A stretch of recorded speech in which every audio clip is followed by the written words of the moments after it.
Noong Abril 22, taong 2023, nakuha ko ang matamis mong oo. Para bang ako'y tumama sa loto,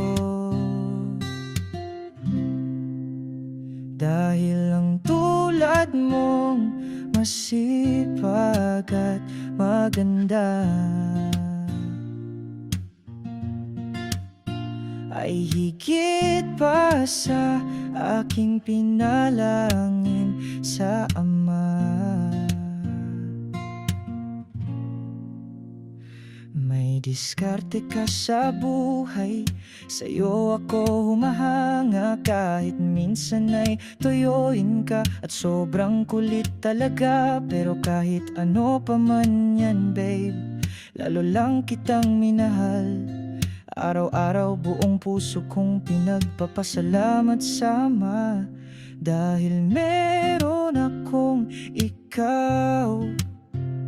Ipinagpanata ko sa Ama, nabigyan ako ng taong maiintindihan sa lahat ng bagay. Yung may malasakit, pagmamahal, hindi lang sa akin pati sa aking pamilya. At ikaw nga, Chel Velas, ang sagot sa panalangin ng puso kong tapat.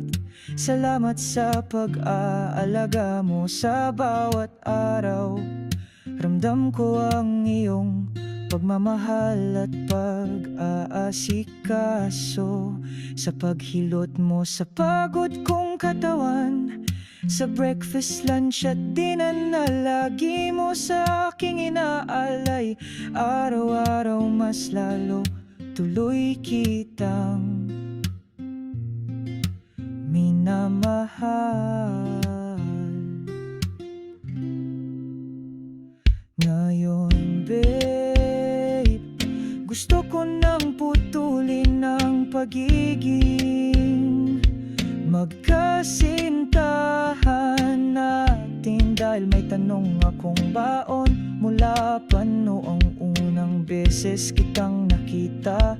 At alam kong ito din ang pangarap mong tunay.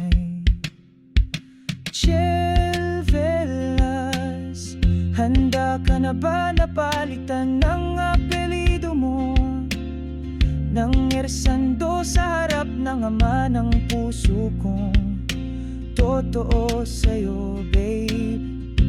Will you marry me? Salamat, mahal ko, sa lahat ng alaala, sa bawat kumusta, bawat mahal kita ngayon. Isang tanong na lang,